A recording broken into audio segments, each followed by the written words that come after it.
Kembali di Apa Kabar Indonesia, kita masih membahas akses keadilan bagi kalangan bawah. Dan ini bicara masalah akses keadilan bagi kalangan bawah tidak terlepas juga dari para hakim ya Pak ya, yang akan menangani kasus-kasus. Dan tadi Bapak sudah menyampaikan di daerah-daerah juga tentunya akan terus digiatkan begitu. Dipersiapkan. Nah, bagaimana Pak orang-orang yang Bapak siapkan itu nantinya di daerah-daerah begitu bisa apa ya, menangkis segala bentuk cobaan yang sesat gitu loh kalau saya bilang. Ya. Jadi untuk para hakim sendiri memang kan sudah ada tunjangan kinerja dinaikkan. Ya. Ini tentu tujuannya untuk supaya memiliki daya tahan untuk godaan-godaan dari luar. Nah, iya. Nah, ini memang terus kita bangun mereka, kapasitas mereka dari kemampuan teknis dan juga integritas moralnya. Betul. Jadi dengan pelatihan-pelatihan itu mudah-mudahan paling tidak nanti akan meningkatkan citra lembaga peradilan. Pasti. Ya. Namun biasanya Pak, lagi-lagi nih kalau misalnya sudah menangani beberapa kasus, biasanya ini gini, kalau yang perkaranya nih berduit, nah itu berpengaruh ke putusan. Tapi kalau yang perkaranya, wah ini kurang berduit, udahlah kasih yang sesuai dengan di buku. Nah, gitu. Itu mudah-mudahan ke depan tidak, karena kami juga selalu terus melakukan pengawasan terhadap kinerja mereka.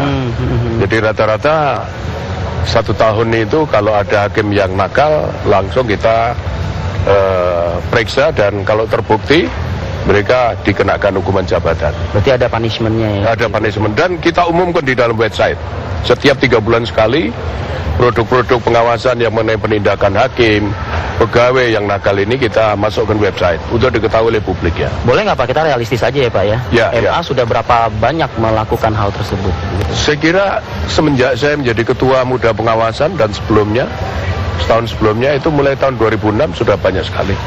Rata-rata kalau untuk hakim itu antara 15 sampai 30 orang satu tahun itu. Nah, berarti kalau 5 tahun sudah hampir 150 misalnya. Nah, tetapi memang untuk merubah back mind seseorang, ini untuk merubah integritas moral, meningkatkan integritas moral yang baik ini memang tidak mudah ternyata. Betul. Pak, ada mungkin Pak langkah konkret yang mungkin ditunjukkan dari MA sendiri ya Pak ya? Ya. Bagaimana menciptakan satu putusan peradilan yang seadil-adilnya gitu? Ya, itu pertama dengan meningkatkan kemampuan SDM. Setelah itu kan putusan-putusannya kan akan memiliki nilai yang lebih tinggi. Kadar profesionalismenya naik. Ini kan masalah citra. Lalu yang kedua, barangkali ke depan kita sudah memiliki blueprint untuk 25 tahun ke depan. Antara lain kita akan melaksanakan sistem kamar. Apa tuh Pak? Sistem kamar itu maksudnya begini. Seorang hakim misalnya di pidana misalnya, dia nanti hanya menangani pidana saja. Yang perdata menangani perdata saja. Ya, dengan demikian maka nanti seorang hakim itu akan menjurus ke spesialisasi. Selama ini kan tidak demikian. Iya, campur aduk Pak ya? Campur aduk ya. Iya. Sehingga kadang-kadang hakim yang memang tidak ahli di bidang itu menangani perkara pidana misalnya. Lalu terjadi semacam dalam penyelesaian perkara itu sendiri. Berarti mungkin bisa nggak Pak, kalau Bapak tadi mengatakan selama ini kan tidak campur aduk, berarti putusan-putusan yang dihasilkan selama ini yang ya kita tidak usah tutup mata ya Pak, ada yang hukumannya cuman melakukan hal ringan tapi hukumannya berat, terus melakukan hal berat hukumannya ringan. Mungkin ini juga mungkin Pak yang patut kita perbaiki juga ya seperti itu. Iya benar. Jadi karena dia tidak tahu persis dengan yang tadi Bapak sampaikan gitu loh. Dia hanya menangani yang ini tapi dia harus menangani itu kan seperti itu. Ya betul. Tapi sebenarnya untuk itu awalnya kalau soal pemidanaan itu memang seringkali dalam kasus-kasus serupa itu putusannya berbeda. Nah ini memang dihadapi di hampir semua negara di dunia, bahwa yang namanya perbedaan pemidanaan begitu itu terjadi di mana-mana. Dan kita berupaya oleh karena itu dengan banyak undang-undang baru yang dibuat oleh pemerintah bersama-sama DPR itu mengatur mengenai minimum khusus pemidanaan. Dengan demikian diharapkan para hakim tidak menjatuhkan pidana di bawah minimum khusus. Iya, ada platformnya gitu. Ya, ada paling rendah itu. Tapi jangan dilanggar lagi nih. Iya. Nah, kita secara terus-menerus melatih para hakim agar supaya sistem pemidanaan dengan cara-cara konvensional, penyelesaian perkara dengan cara-cara konvensional kita tinggalkan. Betul.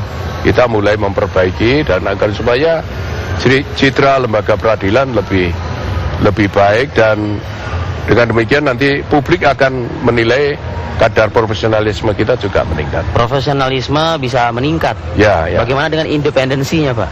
Nah, independen ini memang merupakan suatu hal yang memang bersifat universal. Betul. Artinya hakim jangan mudah terpengaruh, dan karena ini tergantung pada integritas moral seseorang. Tapi pada umumnya mereka, para hakim tidak mau diintervensi oleh siapapun. Nah, bicara intervensi, saya minta Bapak secara realistis lagi melihatnya. Ya. Peradilan kita sejauh ini memang sudah patut diajukan jempol terkait dengan independensinya atau tidak? Karena biasanya kalau sudah menyangkut kekuatan pejabat saat ini atau seperti apa, nah ini biasanya agak sedikit gemeteran juga nih biasanya. Dijelaskan nanti, Pak, ya. Kita istirahat dulu sejenak. Apa kabar Indonesia akan kembali saat lagi.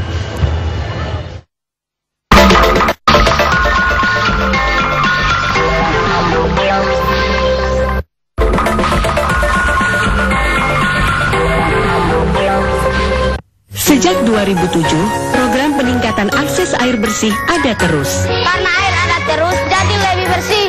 Dan supaya air ada terus, komite air di sini sudah dilatih untuk memastikannya. Program ini terus ada dan meluas ke desa-desa lainnya sebagai wujud komitmen Aqua. Selamat kakak, beta senang. Kata mama sebentar lagi air terus ada. Kalau air terus ada, air juga terus ada. Atau bisa ketimbang air di leding.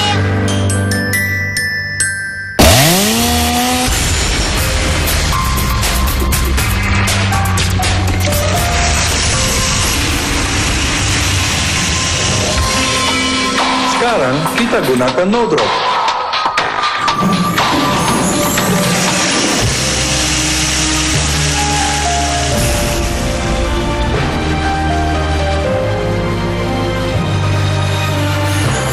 No drop, cat pelapis anti bocor. Satu. Selanjutnya. Rupiah bisa apa aja di Asia. Buat nelpon ke semua operator, buat SMS, buat internet, gampang kan, Bung? Saat mandi pertamamu, Johnson's Baby Top to Toe Wash dengan No More Tears formula, selemut air murni. Sejak saat pertama, setiap saat, hanya dirimu.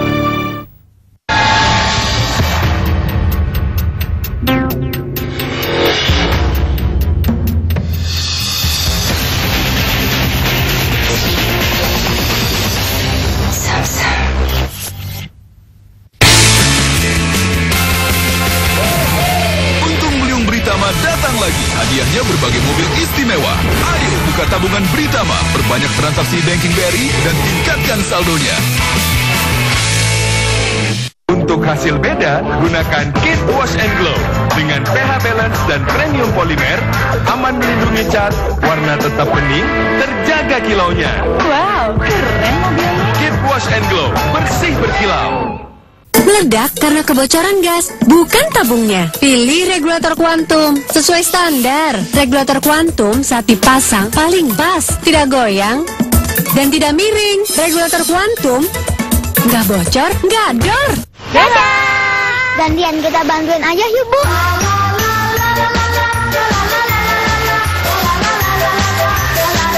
Ayah pasti suka. Tapi baju kamu enggak.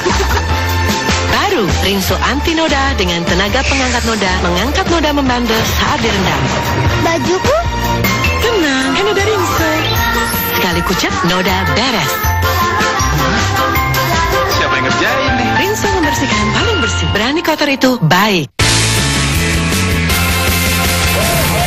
Untung Beliung Britama Selamat datang lagi. Hadiahnya berbagai mobil istimewa. Ayo buka tabungan Britama, perbanyak transaksi banking BRI dan tingkatkan saldonya.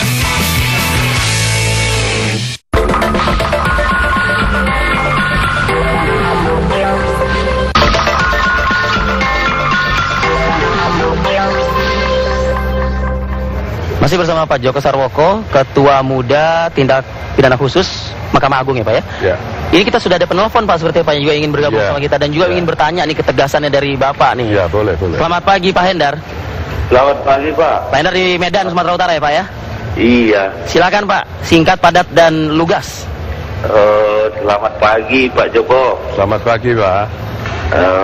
Ini gimana negara kita ini Pak? Ada Mahkamah Agung, ada Mahkamah Konstitusi, ada Jaksa Agung, ada Jaksa Penuntut Umum. Ya. Tapi setiap saya pernah itu main-main di pengadilan khususnya di Medan gitu loh. Kenapa kok dia punya uang 20.000 bawa dari rutan ke pengadilan aja mesti bayar uang 20.000.